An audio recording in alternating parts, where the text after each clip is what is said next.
Hola, soy Hanna Fernández, profesional de la comunicación y experta en bienestar y descanso. Bienvenido a este programa semanal de podcast en el que encontrarás charlas con grandes expertos que te ayudarán a alcanzar el bienestar físico, mental y emocional. Si quieres saber un poco más sobre mí y sobre mi trabajo, visita mi web hannafernandez.es. ¿Estás listo? Vamos, yo te acompaño. Aquí comienza tu guía para vivir bien.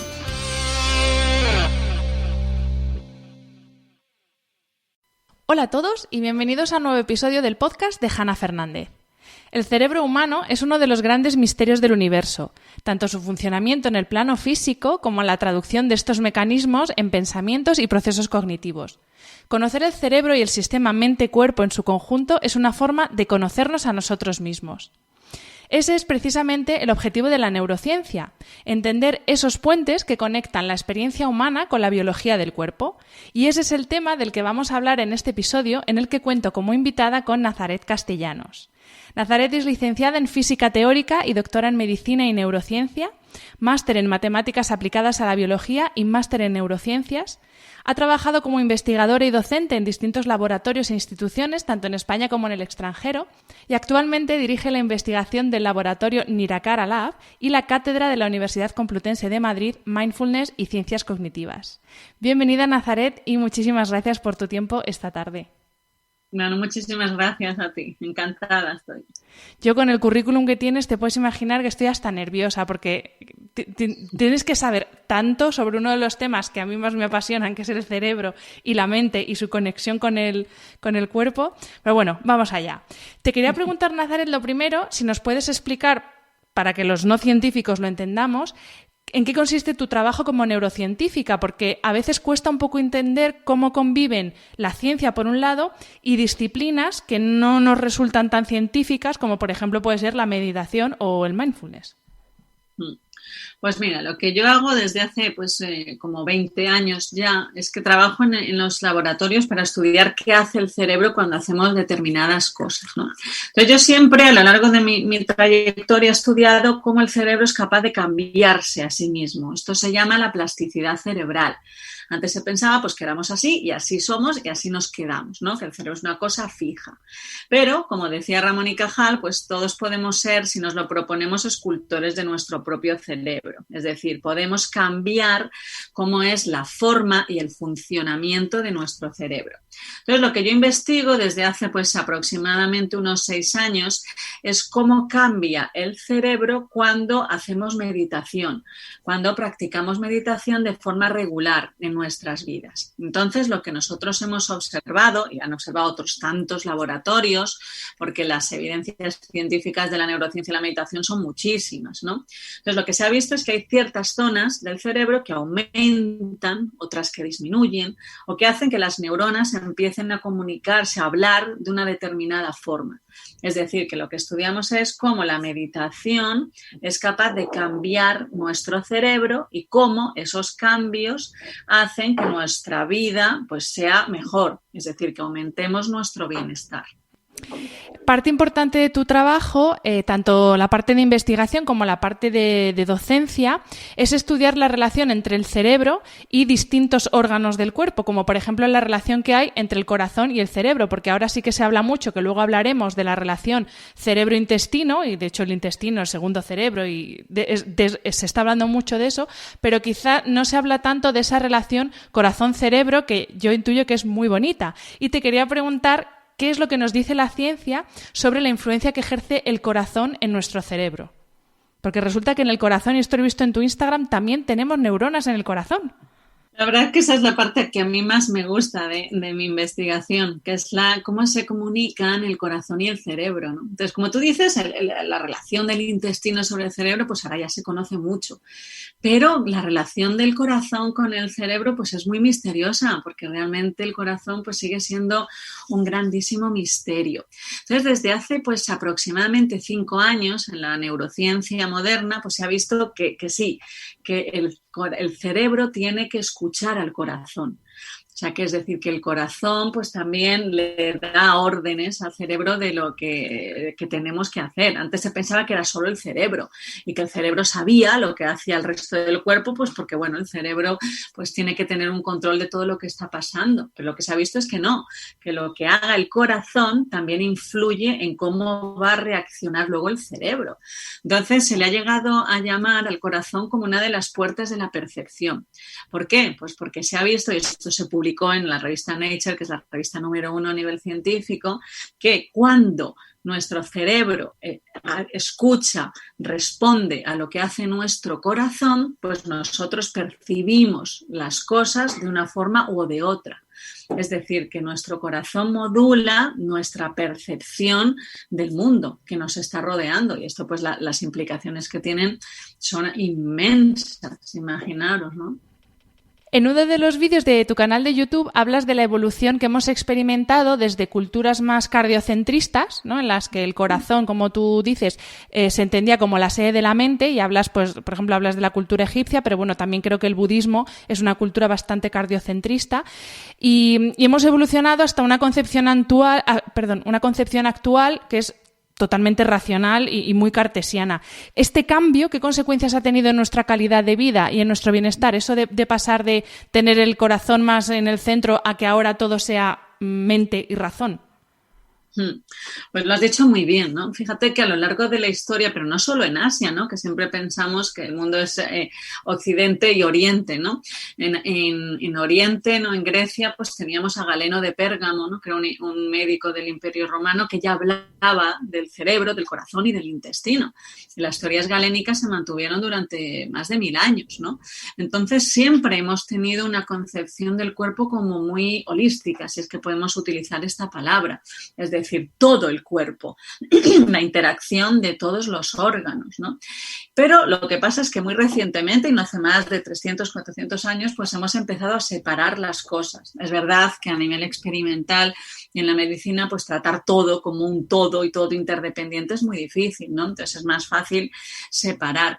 Pero esa concepción es relativamente moderna, ¿no? Y luego situar el cerebro solo como el origen o como la parte más importante para la cognición, pues también eso nos ha traído, pues como tú decías, el decir que vivir la emoción casi como un obstáculo, el pensarnos solo como seres que somos ejecutivos, es decir, solo hacemos cosas, ¿no?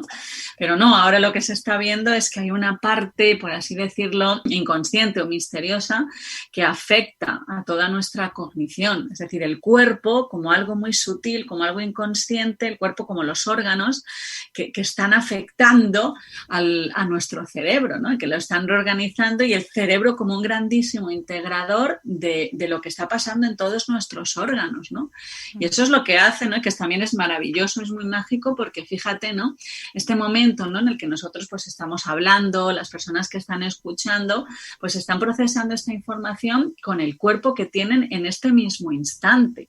Su cuerpo dentro de unas horas será diferente, pues porque los niveles nutricionales, la hemodinámica, homeostasis ha cambiado, porque el corazón empieza a hacer otra cosa, porque la respiración, porque nuestra postura se ha inclinado más, menos, porque nuestra cara ha cambiado.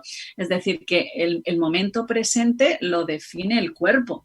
Porque mi cuerpo es en este momento, y mañana cuando recuerde esto lo va a recordar el cuerpo que está mañana. Entonces, para mí el cuerpo pues ha sido el que nos ha traído pues directamente a vivir en el momento presente, ¿no? Porque no hay más. El resto es solo una imaginación. En una entrevista tuya en el Diario de Mallorca, que la pondré en las notas del episodio porque merece la pena leerla, es del pasado mes de febrero, afirmabas lo siguiente: el corazón percibe, el intestino siente, el cerebro interpreta. Y me viene muy bien esta frase para unir lo que estábamos hablando de la relación cerebro-corazón con la relación cerebro-intestino, que ya hemos adelantado que es un tema que está bastante de moda ahora mismo y todo el mundo habla de ese segundo, y algunos lo llaman primer cerebro. Nazaret, ¿la felicidad depende de las bacterias del intestino? Pues sí, parece que bastante, ¿no? Porque fíjate, al intestino se le ha llamado el regulador del estado de ánimo. ¿Y por qué? Pues porque sabes que las neuronas, nuestras neuronas del cerebro, cuando se comunican entre sí, pues se mandan paquetes de información, como si fuesen cartas, ¿no? Esos paquetes se llaman neurotransmisores. Uno de los neurotransmisores más importantes es la serotonina, ¿no? Y la serotonina está involucrada en el estado de ánimo, ¿no? Personas que tienen un bajo nivel de serotonina son personas que están más bajas anímicamente, tienen menos vitalidad y se dice, ¿no?, que tienen pues menos capacidad de sentir la felicidad, de disfrutar, ¿no? Lo que se ha demostrado científicamente hace poco es que el 90% de la serotonina se produce en el intestino. Es decir, que la microbiota, las bacterias del intestino, están produciendo aquellas hormonas que van a hacer que nos sintamos mejores o no. Entonces, fíjate que uno de los enfoques que a mí me parece más divertido que hay hoy en día en la neurociencia es buscar la vitalidad en los intestinos.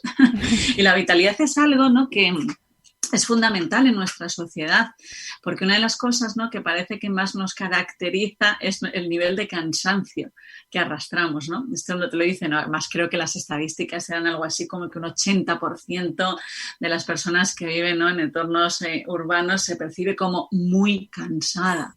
Esto es tremendo, ¿no? Y entonces, ¿dónde está la vitalidad? ¿Por qué estamos tan cansados? Pues es verdad que estamos muy cansados porque no paramos, ¿no? Que esa es otra de los grandes, yo creo, pecados, ¿no?, que cometemos ahora, ¿no? ¿Cómo podemos aumentar esa vitalidad para sentirnos con más energía, con más alegría, con más capacidad de disfrutar, ¿no?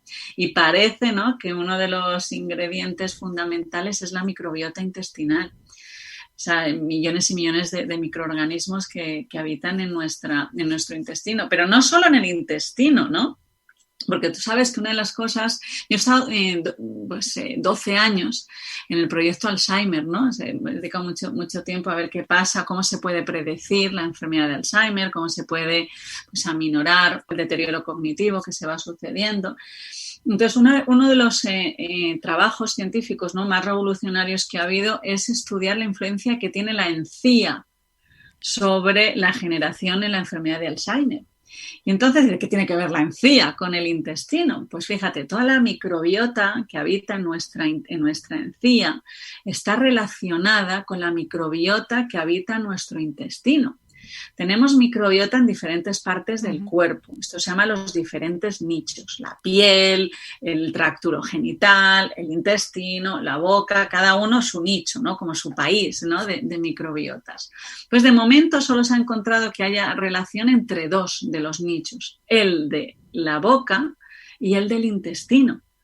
Entonces, hay por ejemplo, hay un laboratorio en Max Planck en Alemania que se encargan, son absolutamente pioneros en ello, en ver qué papel tiene la microbiota de la encía en la evolución de la enfermedad de Alzheimer. Qué curioso. Entonces, fijaos hasta qué punto todo el estilo de vida es cuidar nuestra salud, ¿no? Porque es cuidar la dieta, cuidar la higiene bucal, o sea, todo el cuerpo, ¿no?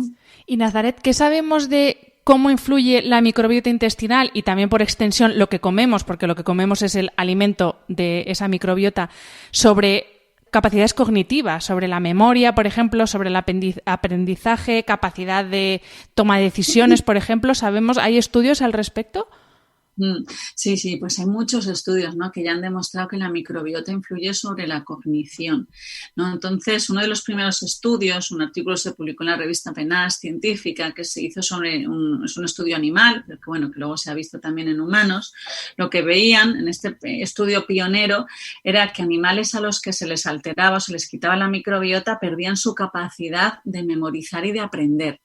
Se les ponía comida en ciertas partes de su jaula y no sabían encontrar la comida, no lograban aprender, no lograban memorizar. Esta fue la primera evidencia, ¿no?, psicobiológica de decir, pues la microbiota influye en la cognición, es decir, en la atención, en la memoria, en la capacidad de aprendizaje. Esto luego, pasado a estudios animales, se ha visto, ¿no?, que influye pues tremendamente, pues eso, a través de la generación de los neurotransmisores, de la respuesta del cerebro al constante, a las señales tan constantes del intestino, intestino y eso influye en nuestra forma de aprendizaje. Pero una cosa que es muy interesante y es que siempre asociamos, ¿no?, la microbiota con alimentación.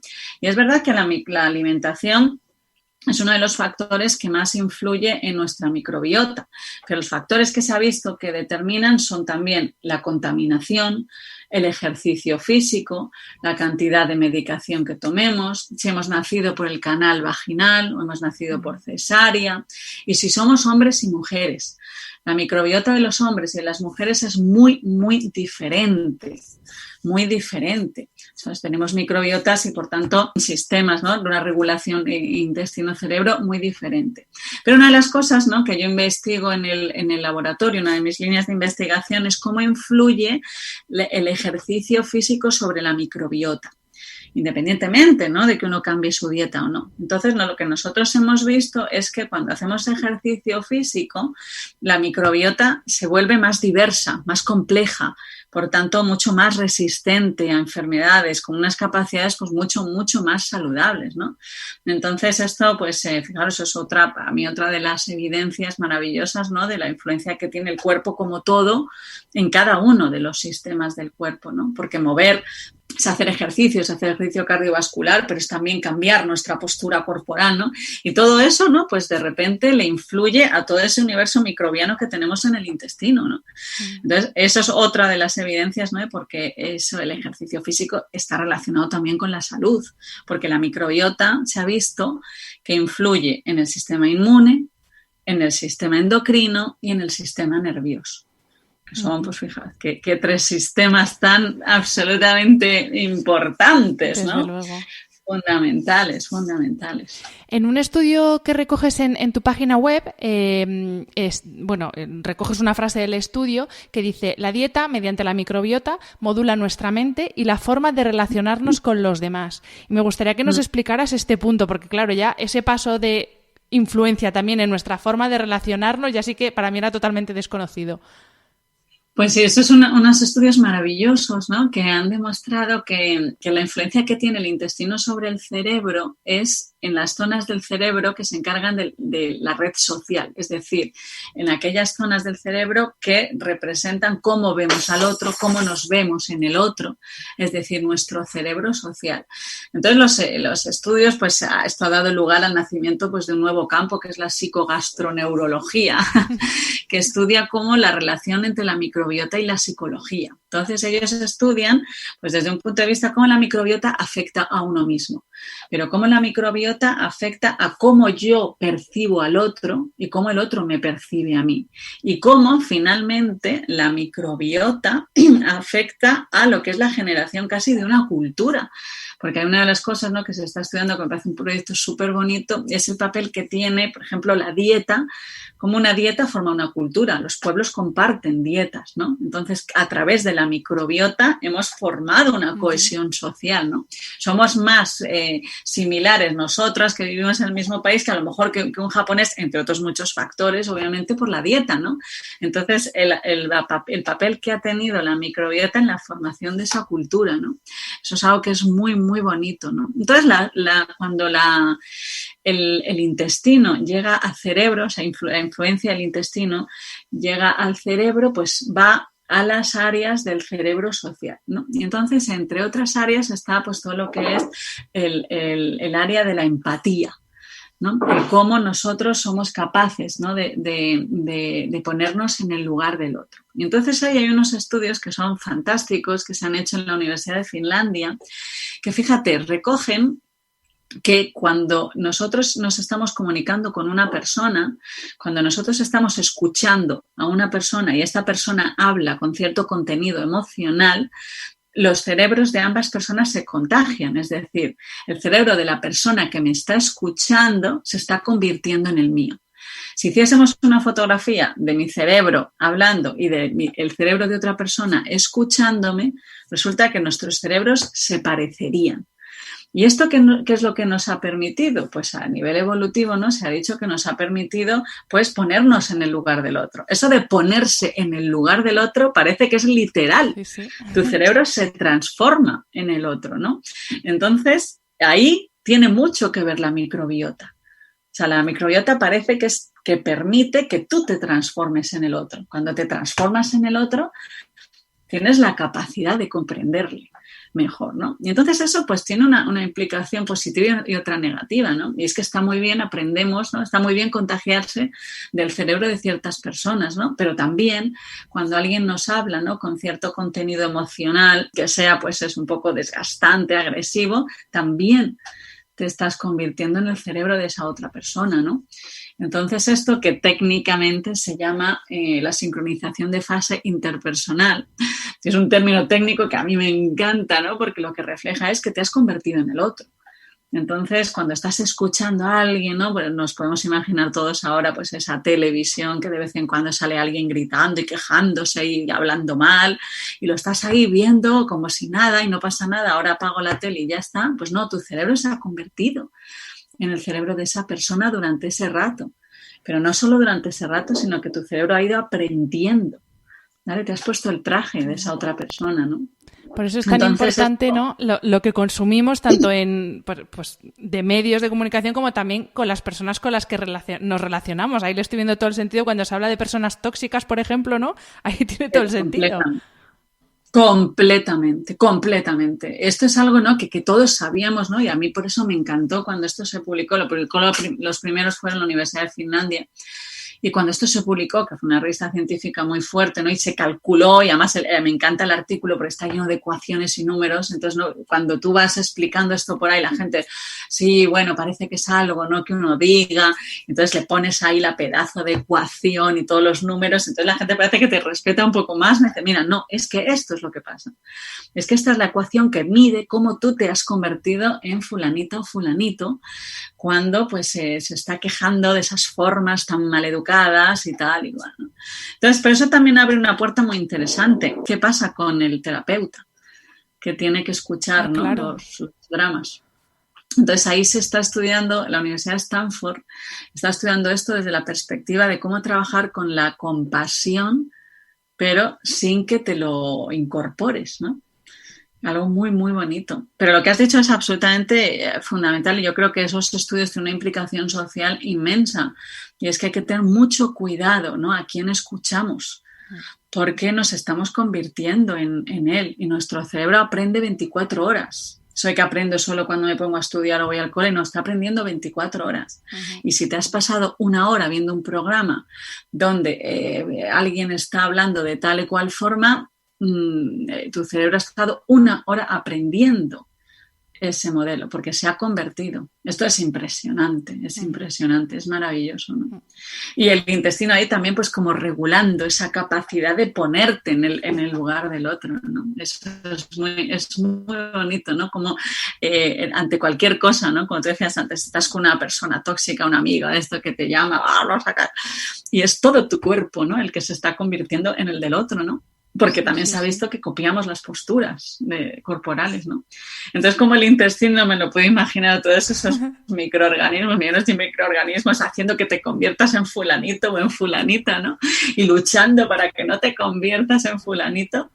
Y todo el cuerpo con una magia inmensa, ¿no? Que haciendo un montón de cosas para que pase una cosa u otra, ¿no? Realmente eso es muy mágico, ¿no? Muy, muy mágico. Es fascinante, desde luego, fascinante. Antes nos has hablado de uno de los hábitos saludables por excelencia, que es el ejercicio físico, pero me gustaría que entrásemos un poco más allá y pasáramos de los beneficios físicos, obviamente, que tiene el deporte, que esos son indiscutibles, y que hablásemos de los beneficios que tiene el deporte para nuestro cerebro y también para nuestro sistema nervioso. Vale, pues mira, para el cerebro hay una de las cosas, esto es un artículo también publicado en la revista Nature, que es la que demostró el eje músculo-cerebro, ¿no? El eje músculo-cerebro tiene la propiedad de que favorece la neurogénesis hipocampal, que lo explico. Es la formación de conexiones neuronales y de neuronas en los hipocampos del cerebro. Los hipocampos del cerebro son unas estructuras que se parecen a unos caballitos de mar y son las partes del cerebro más involucradas en la memoria. Las personas con enfermedad de Alzheimer tienen atrofia en esas partes del cerebro, tienen atrofia en los hipocampos. Entonces, encontrar mecanismos que refuercen a los hipocampos o que favorezcan la generación de sinapsis, de conexiones neuronales en los hipocampos, pues obviamente, como os podéis imaginar, para las enfermedades neurodegenerativas y en general para el envejecimiento normal y para la evolución de nuestro cerebro es fundamental. Entonces, el músculo, a través de diferentes mecanismos, marcadores, ¿no? en biológicos y en endocrinos, todo muy bioquímico, hace que se favorezca esa neurogénesis hipocampal, es decir, el mover el músculo, los músculos están relacionados con esa protección de la memoria. Pero también el camino es a la inversa, es decir, hemos dicho que el músculo ayuda a los hipocampos, pero hay una influencia entre el hipocampo y el músculo. Y ahí nos lleva una pregunta que se acaba de abrir a nivel de neurociencia, pero que será maravillosa, ¿no? ¿Qué capacidad tiene el músculo para recordar? Porque si resulta que los músculos están relacionados con la parte del cerebro más involucrada en la memoria, ¿puede ser que almacenemos memoria en los músculos? Esto sería una pregunta fascinante.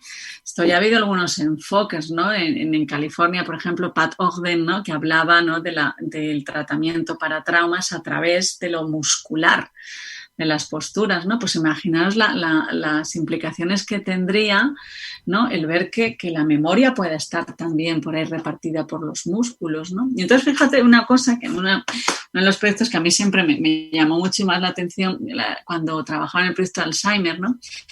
Que las personas con Alzheimer nunca pierden el sentido de la propiocepción. La propiocepción es el sentido de que tú sabes cómo está tu cuerpo. Yo sé si estoy tumbada, sé si estoy inclinada, sé si estoy agachada, sé si estoy encogida, sé si estoy recta. Es decir, sé cómo está mi cuerpo. Y según cómo esté mi cuerpo, el cerebro interpreta. Si yo estoy así encogida, dice, estás mal, estás triste. Si estoy así recta, estás bien. Si mi cara está sonriente, pues es que estás feliz. Si me pongo la cara arrugada, pues es que estás mal. Es decir, el cerebro interpreta cómo está tu cuerpo y según cómo esté tu cuerpo, activa todos esos mecanismos. Si yo empiezo a poner la cara así mal arrugada, pues empezará a generar reacciones que dice, pues esta chica está mal, vamos a activar los mecanismos de tristeza, de enfado, de lo que sea. Entonces, fíjate la importancia que tiene ahí el que nosotros cuidemos mucho el gesto de nuestra cara, porque el cerebro lo va a interpretar constantemente. Entonces, algo que nosotros podemos probar en primera persona es sonreír aunque no tengamos motivos. De repente parece que nos sentimos bien. Pues esto es una evidencia directa de cómo el cerebro interpreta cómo está el cuerpo. Entonces, esta interpretación que hace el cerebro de cómo está el cuerpo, las personas con la enfermedad de Alzheimer lo tienen intacto. Y entonces esto explicaba por qué en el año 2003 se publicó un artículo en la revista New England Journal of Medicine, que es una super revista científica clínica, que decía que una de las cosas que más protege de la enfermedad de Alzheimer es bailar. Claro, esto fue como súper llamativo en aquel momento, como que bailar, ¿no? Se esperaba que se dijese, pues no, la estimulación cognitiva, estudiar, aprender, tal, no, bailar. Entonces, esto, fija lo que acabamos de decir antes, por el eje músculo-cerebro. El músculo tiene una conexión con las partes de la memoria del cerebro. Y resulta que una de las cosas que más protege de la enfermedad de Alzheimer es bailar. Entonces, hasta todo cuadraba, ¿no? De cómo es el músculo, el cuerpo entero, lo que protege o determina, modula o moldea, o como le llamemos de mil formas, nuestra mente. Absolutamente. Cada vez hay más evidencias y cada día salen cosas nuevas que demuestran la influencia que tiene cómo está nuestro cuerpo, ¿no? Como postura sobre nuestra mente. Nazaret, todas las funciones y procesos de nuestro organismo son fundamentales, pero es verdad que hay algunas que son esenciales o imprescindibles, por así decir, para la vida y básicamente que nadie ni nada puede hacerlas por nosotros. Entonces, me gustaría que hablásemos en concreto de dos de estas funciones, que además son dos campos de estudio para mí que más me apasionan, que son, por un lado, la respiración y, por otro lado, el sueño. Entonces, vamos a empezar con la respiración y el sueño lo dejamos para el final. Me gustaría que nos explicaras cómo influye la respiración y cómo respiramos en la dinámica cerebral y en lo que le pasa a nuestro cerebro. Pues mira, esta es una de las cosas, ¿no? Que yo, por ejemplo, que doy muchas veces clases a gente que viene del yoga, de la meditación, ¿no? Pues cuando voy a clases siempre digo, os voy a contar cosas que ya sabéis, pero bueno, que científicamente son absolutamente novedosas, ¿no? Y es la influencia que tiene la respiración sobre el cerebro. Esto se publicó en el año 2016, o sea, ayer prácticamente, ¿no? Y es que se demostraba que el cerebro sabe cómo estamos respirando, pero que cómo estemos respirando influye sobre la gestión de las emociones y sobre los procesos cognitivos, sobre la atención y la memoria. Se descubrieron las vías anatómicas, ¿no? Esto pues en una parte del cerebro que es el tronco del encéfalo, que es como la parte que sujeta al cerebro, como por así decirlo, el cuello un poquito más profundo. Ahí hay unas estructuras que se llaman locus coeruleus y complejo Prebotzinger, que son como esos chivatos que le dicen al cerebro cómo estamos respirando. Si estamos respirando por la nariz, si estamos respirando por la boca, si las respiraciones son simétricas por ambas narinas, si la respiración es entrecortada o es profunda, todo, no se le escapa nada. Y entonces lo que se demostró ahí anatómicamente y luego funcionalmente es que el cómo estemos respirando influye en cómo vivimos una emoción, con más o con menos intensidad, y si tenemos más capacidad de aprender, de memorizar y de atender. Entonces, lo que nos dicen los resultados que surgieron a partir de ahí, fijaos, en el año 2016, o sea, ayer, ¿no? Cuando los pranayamas pues ya llevaban miles de años, ¿no? Efectivamente. Pues lo que se descubrió es que nosotros tenemos la capacidad de modular nuestras emociones cuando respiramos por la nariz, pero no cuando respiramos por la boca. Es decir, que cuando estamos en un momento, ¿no? de, por ejemplo, un estado de ansiedad, un suceso, ¿no? que nos ha estresado, que nos da miedo, lo que sea, ¿no? Pues en ese momento, lo que dicen los experimentos de neuroimagen es que si respiramos por la nariz, respiramos nasalmente, nuestra amígdala, que es una parte del cerebro pues, más involucrada en la gestión de las emociones y en concreto, en particular, del miedo, pues tiene la capacidad de moldear la respuesta de la amígdala. Pero si respiramos, en vez de por la nariz, hacemos una respiración bucal, la amígdala no se entera. Es decir, que con estos estudios de neuroimagen probaban que es la respiración nasal la que tiene influencia sobre las emociones, más que la respiración bucal. Y luego lo que vieron, otro de los truquillos, ¿no? que sacó la neurociencia, es que nuestra capacidad de recordar, nuestra capacidad de consolidar una memoria es mayor cuando estamos inspirando. O sea, que cuando queramos recordar algo que sea muy importante, un momento, te pones a inspirar y que te lo digan en ese momento, ¿no? Tenemos mayor capacidad de memorizar cuando estamos inspirando que cuando estamos expirando. Fijaros, ¿no? Todo esto pues se descubrió gracias a lo que es lo que se llama hoy en día la neuroanatomía de la respiración, que es fascinante, ¿no? Que tiene cosas pues fundamentales. Desde luego. Truquillos, ¿no? Que bueno, que nos enseñan, que es bonito verlo desde el punto de vista científico, pero que efectivamente pues ya había otras escuelas, ¿no? que también lo decían. Gran parte de tu estudio y de tu investigación es, como nos has dicho antes, ver de qué forma la meditación influye pues, tanto en la estructura o la plasticidad del cerebro, mejor dicho, como también en nuestras capacidades cognitivas.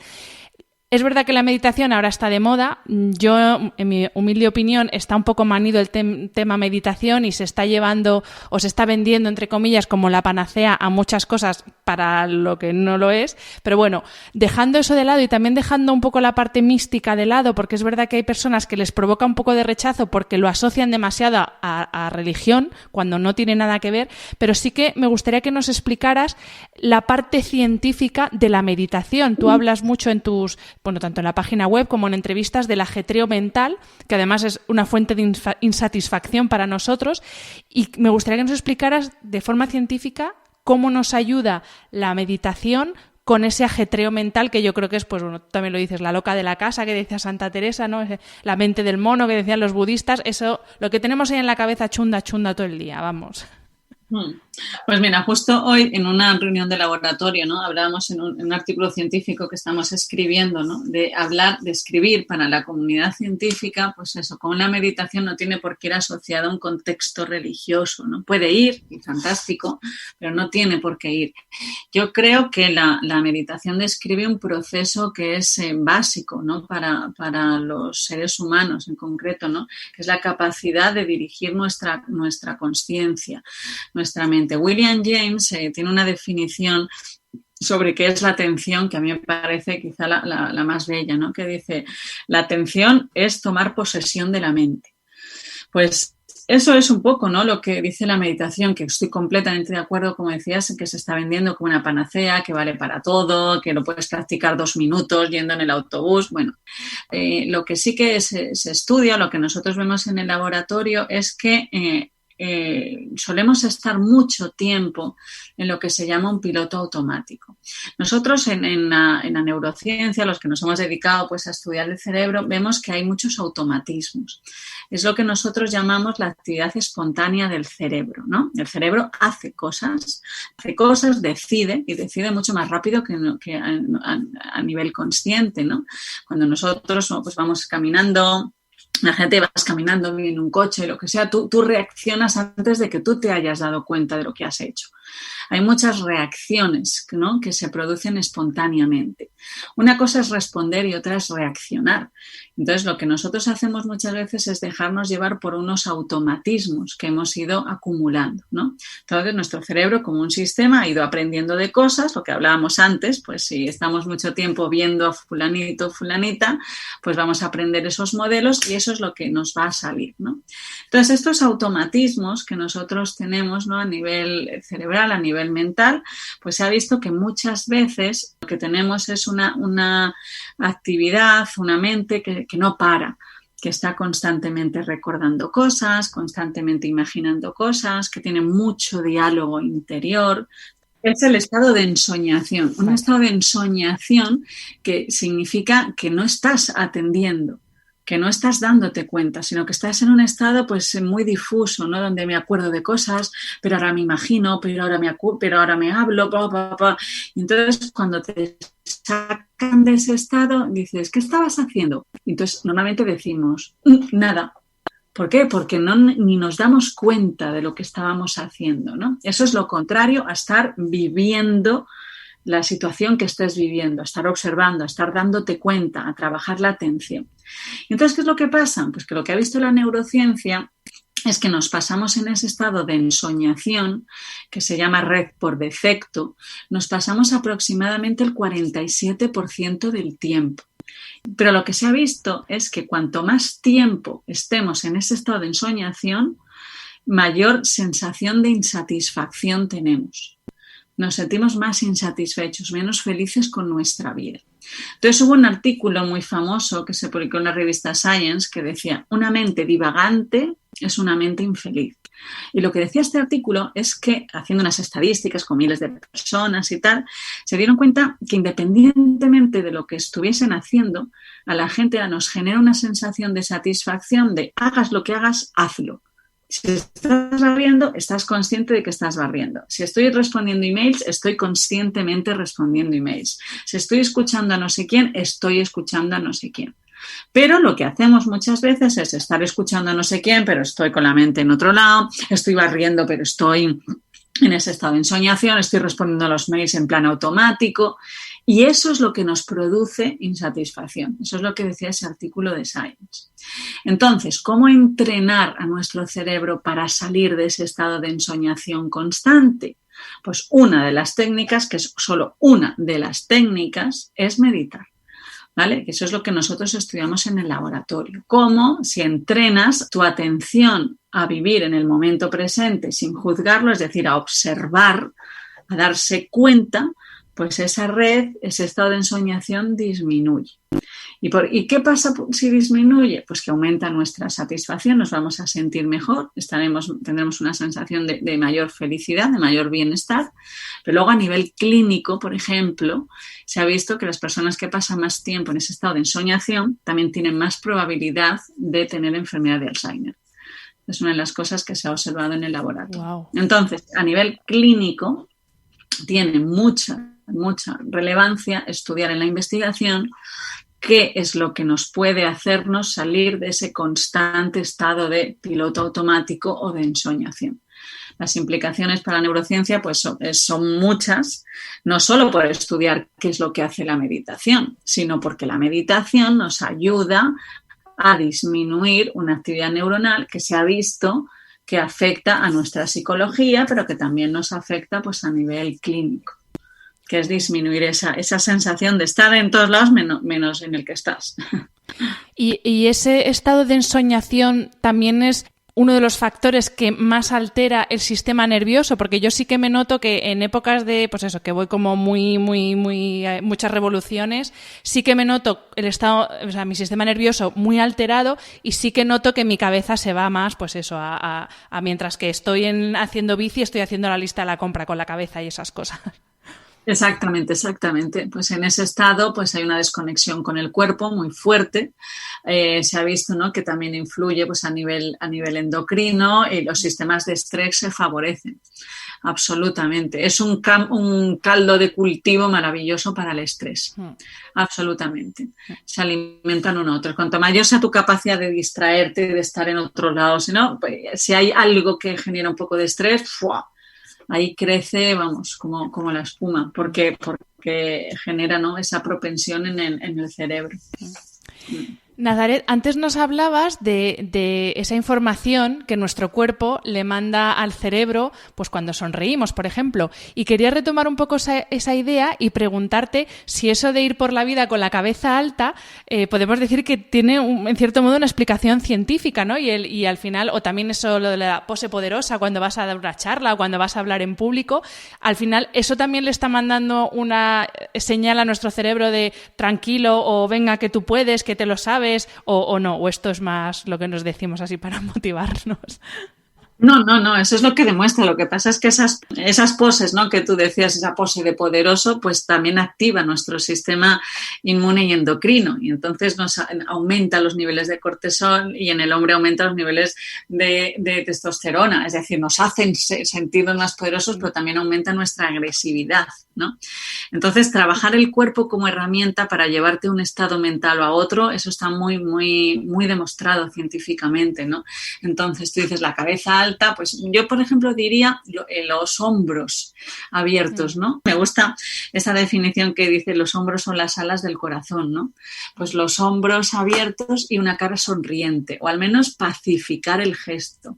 Esto lo dijo la Universidad de Cambridge, ¿no?, en una conferencia, a mí me fascinó, ¿no?, que decía, ¿por qué no la psicología incluye terapias que incorporen el pacificar el gesto?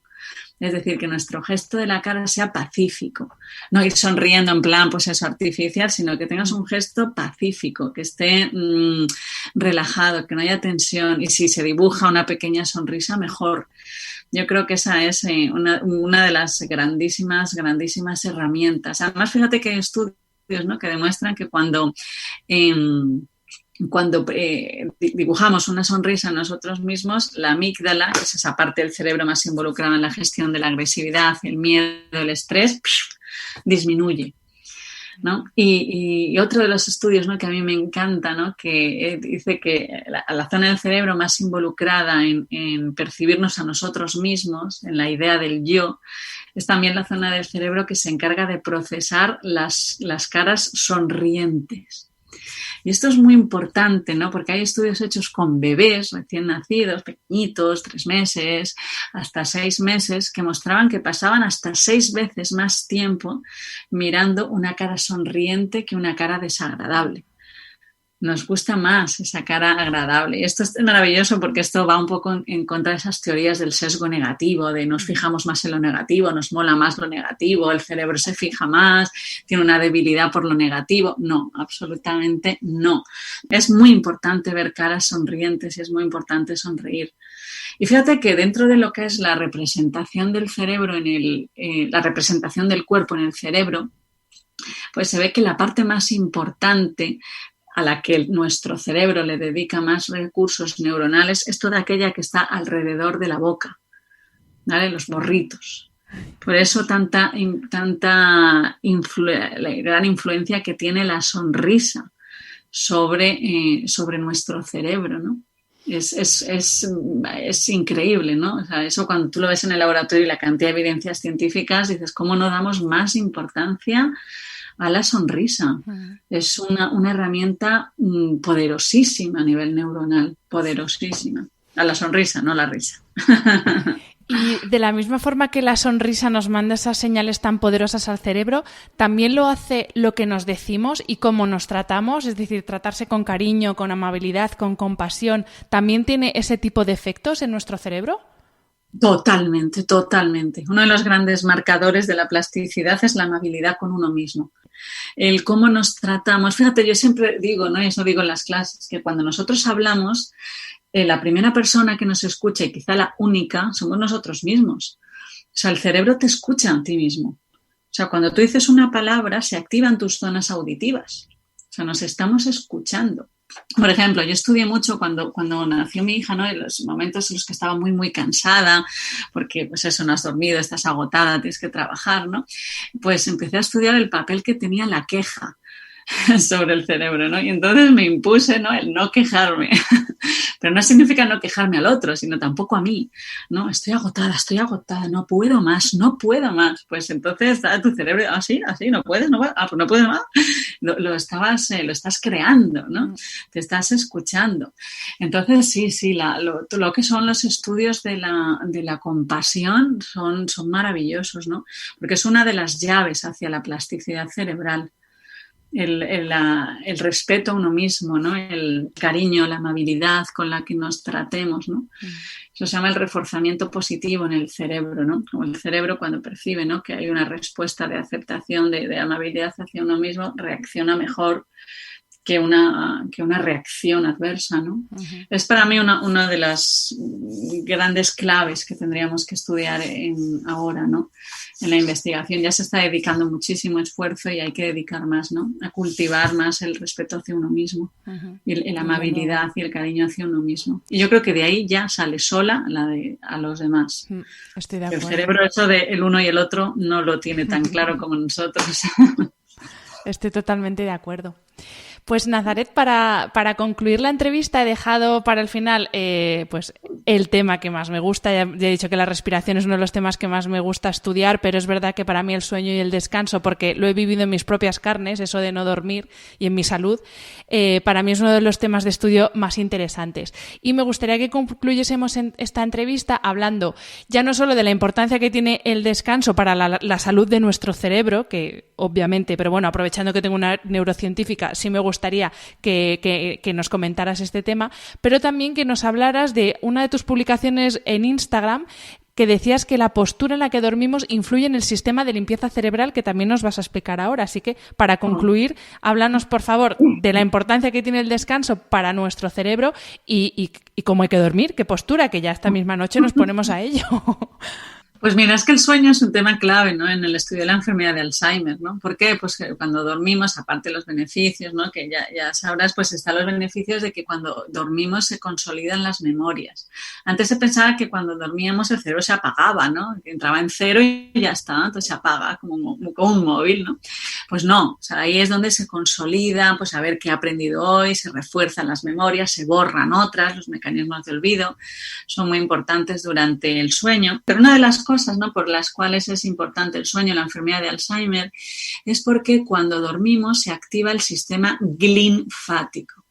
¿Vale? El sistema linfático que viene de glía. La glía son unas células que son las ayudantes de las neuronas, ¿vale? Entonces, el sistema linfático es el encargado de limpiar nuestro cerebro. Pues nuestro cerebro está formado por neuronas y todas sus ramificaciones inmensas. Entonces hay todo pues un líquido extracelular, el medio extracelular, entonces ahí pues se van perdiendo trozos de proteínas y cosas así, ¿no? Entonces hay que limpiarlo. Entonces cuando nos dormimos se activa el sistema linfático que limpia el cerebro.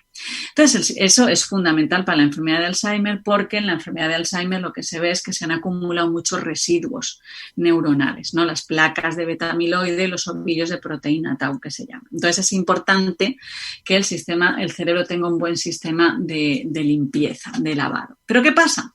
Que el sistema linfático, pues, es un proceso que requiere unas 6-7 horas.